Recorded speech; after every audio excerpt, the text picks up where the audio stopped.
The New York Giants have had an up and down season so far. 2-3 heading into week 6.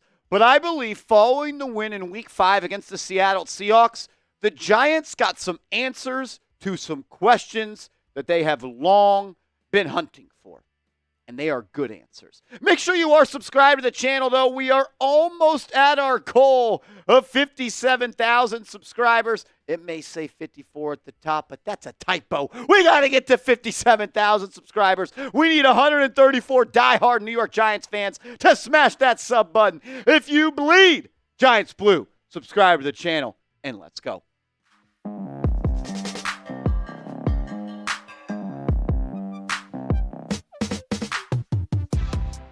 You're watching Giants Now by Chat Sports. I am your host, Marshall Green. I appreciate everybody for stopping by. And man, oh man, is this show a hell of a lot more fun when the Giants win a football game. I'm so proud of the way they won that game, man. They fought. They could have folded. Second time this year, you put yourself in a hole at 7-0, and you clawed your way back to win a football game. Man, I'm proud. If you're proud, hit that thumbs up icon. I feel like the Giants, though, got news they have been looking for a long, long time. It's been 10 years of this offensive line being the worst O-line in the National Football League. And they got an answer to the question of, can we fix it? And they did. The offensive line, it has been fixed for the New York Giants. You gave up 85 sacks last year. So what do? You go out and you bench Evan Neal. That took some juice to go and do that. You do that. You fire Bobby Johnson. You bring in Carmen Brasillo. You sign Jon Runyan. You go out and sign Jermaine Eluemunor, and you go out and you add Greg Van Roten. You're now the 16th best pass blocking O-line according to Pro Football Focus. You have the 11th best sack rate, and this is crazy. Pro Football Focus has credited the Giants' offensive line for giving up just 3 sacks this year. They've credited the rest to Daniel Jones in coverage sacks. 3 sacks allowed by this offensive line through 5 games of football. If that doesn't fire you up, you might not just have some working inside your chest. This offensive line has been awesome. What's crazy to say is the Giants O-line, the player that's given up the most pressures this year, maybe not, second most pressures, is Andrew Thomas. Andrew Thomas has given up 13 pressures. Jon Runyan giving up just 7 pressures. John Michael Schmitz having a bounce-back year in his sophomore season with Big Blue, giving up just 7 pressures. Of the 3 sacks the Giants have given up, 2 of them have been credited to Andrew Thomas and just 1 to Jon Runyan. So no sacks for John Michael Schmitz. No sacks for Greg Van Roten. And the player I'm most proud of, Jermaine Eluemunor. I told everyone, and I don't hate playing the I told you so game. I actually love doing it, and I almost lied to you guys, said I didn't love to do it.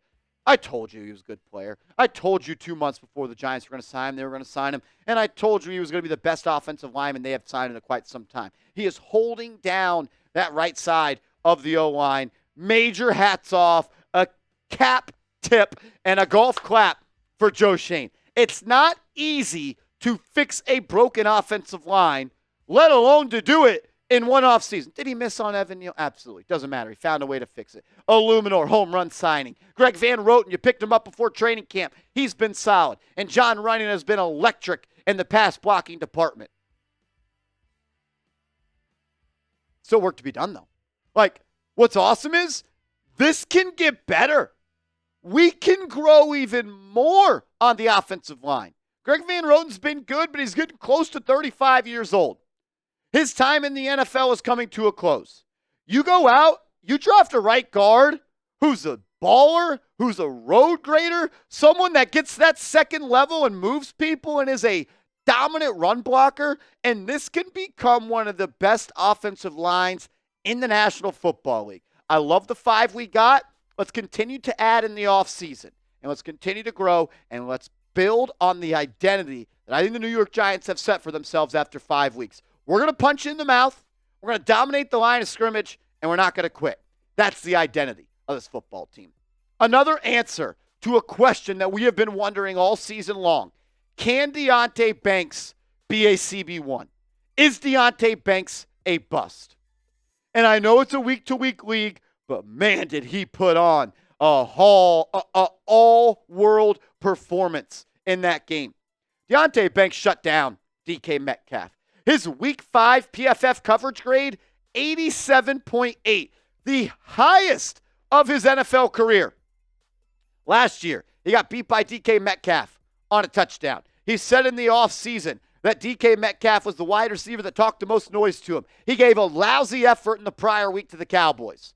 He could have easily quit. He could have easily said, you know what, this ain't for me. I'm on scholarship. I got guaranteed money. No, he put his head down, got called out by Jerome Henderson, put in the work, and the results followed. He played with effort, he played with heart, and he played with grit.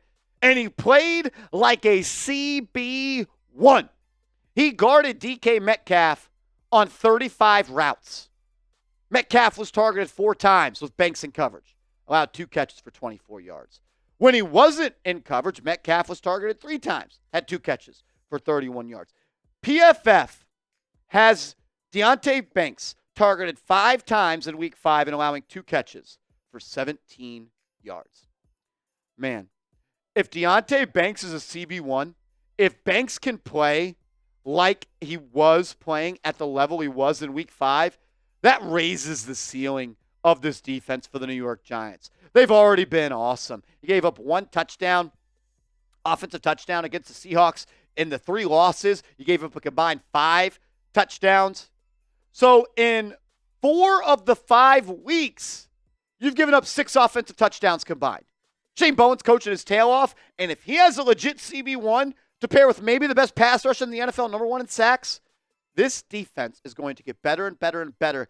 And the thing that's impressed me the most is the growth. Week by week by week, they get better and better and better. And if this guy's a lockdown corner, sky's the limit for this New York Giants defense. We got more to talk about coming up on today's show. But first, I got to give a major shout out to today's sponsor, Game Time. Download the Game Time app if you're looking for last-minute tickets to go watch the Giants or go catch a Yankees or Mets playoff game or go to a concert to see your favorite performers. Download the Game Time app, create an account, and use that promo code ChatSports, and you're going to get $20 off your first purchase where terms do apply. You get the best seats for the lowest prices guaranteed. You get to see your seat view in the app. You get to access your tickets from your phone. You get last-minute tickets and flash deals, and the lowest price guaranteed. We're all trying to save $1 or $2, and you could save 20 of them by using Game Time and the promo code ChatSports. 2 features you must use: all-in pricing and Game Time picks. It makes it that much more easy to get the best deals to go see your favorite people perform. So download the app, create an account, use the promo code ChatSports, ChatSports, and you're going to get $20 off your first purchase where terms do apply. All right. The Giants got the answer on their head coach. Brian Daboll's the guy. Brian Daboll is the guy that is going to turn around the New York Football Giants. And I was wrong after the Washington loss. I don't excuse what happened in that game, going into the game with a hurt kicker. Really the 3rd time in 2 years you played an injured kicker. I still feel like he needs to become better as a CEO and the head guy and controlling everything as a football team. But it's the first time he's been a head coach. He'll get better there. Yesterday showed me that this team plays for Brian Daboll. And when you have a locker room that's willing to rally around your coach and play for them and never give up and fight and overcome adversity and find a way to win, that speaks volumes to what your locker room thinks about a head coach. What about the win against the Browns? Fumble on the kickoff, 1 play later, touchdown Amari Cooper. Down 7-0 in the first 11 seconds. You hadn't won a game yet. You could have quit. You didn't. What happened in the Seattle game? You fumble a centimeter away from the goal line. It goes 99.9 yards the other way. Touchdown Seattle. Instead of being up 7-0, you're down 7-0. It's a 14-0 swing. You're 1-3. You cross-country fly to Seattle. You easily could have quit. But this team stood tall. They fought. They gave you everything they got for you, Brian Daboll. My number 1 takeaway from the game: this team plays for Brian Daboll. And the play calling, his actual job, it's getting better every single week. Was it questionable in week 1? Absolutely. Did it get better in week 2 against the Commanders? Absolutely. Was it much better against the Browns? Absolutely. We all liked what we saw against the Cowboys. We just didn't hit on the chunk plays. And I thought yesterday, for maybe the first time, of course, since that playoff game, it looked easy for the New York Giants. Every drive they were marching down the field. Every drive they were gashing that Seahawks defense. The Seahawks had the 7th best pass defense entering yesterday, and Daniel Jones carved them up. DJ deserves just as much credit as Brian Daboll. They are working as a pair. They are growing together. 3rd year in the system. 3rd year under Brian Daboll. This is what you want to see. DJ's playing the best football he's played in his career. The way Daniel Jones is playing right now is better than the way that he played in 2022. But he could be much better too. He can. I want to see the Giants end the game on their terms. They weren't able to do that. They should have been able to need that football game out yesterday, but they couldn't get the first downs in the 4th quarter they needed to. That's the next step. That's how you get better. And when you win football games and there's clear and evident ways to get better, that is exciting as a football fan. But Brian Daboll, I was wrong about you. Too early to call the trigger on you. But man, oh man, you proved me wrong, and I'm happy to be wrong. And I believe that he's going to be the next head coach to turn this organization around. And he might put number 5 in the trophy case. Last thing we learned and got an answer on, we always said, could Joe Schoen draft? Can Joe Schoen put a draft class together? Can Mr. Joseph Schoen find people late in an NFL draft to help this team out? And he hit a home run.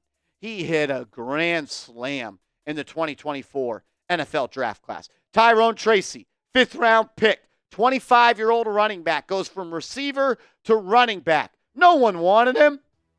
Stud. 7.2 yards per carry in his first start. Theo Johnson. Tape wasn't that good. People called him a workout warrior. Wasn't used right at Penn State. He's a guy that impressed in his underwear in Indy. He impressed sure on Sunday against the Seahawks. 5 grabs, 48 yards. What about Tyler Nubin? Ran a 4.7 40, not athletic, a product of the system for the Minnesota Golden Gophers, a guy that's a leader, but not a great football player. Fell to the 2nd round. The Giants got a starting safety for the future. What about Drew Phillips? Can't cover. He's a zone corner. He's turned into a slot corner that'll tear your head off coming off the edge, being nasty in the run game and sticky in coverage. These 4 players all had a major part in the win against Seattle. And we didn't even talk about Malik Nabers. We didn't even talk about number 1. This draft class that Joe Schoen put together, he paid 6 picks. Malik Nabers looks like a home run. Nubin looks like a good pick. Drew Phillips looks like a good pick. Theo Johnson looks like a good pick. As well as Tyrone Tracy and Darius Musa looked good as a rookie in his first game. And you know what? If you missed on one pick, you missed on one pick. And at the end of the day, it was a pick in the 6th round. Can this class, can the 2024 draft class for the New York Giants accelerate the rebuild? Can they be the trampoline where this football team bounces off and catapults themselves into real contention? Maybe not this year, but next year.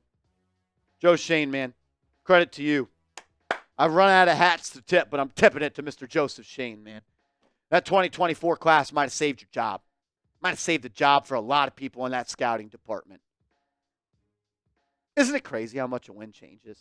Isn't it awesome how week to week, day to day, hour to hour, minute to minute, second to second, the NFL is? Last week, we were all crying our eyes out, upset, mad the Giants lost a football game on Thursday Night Football again to the Dallas Cowboys. There's a lot of hope and there's a lot of faith.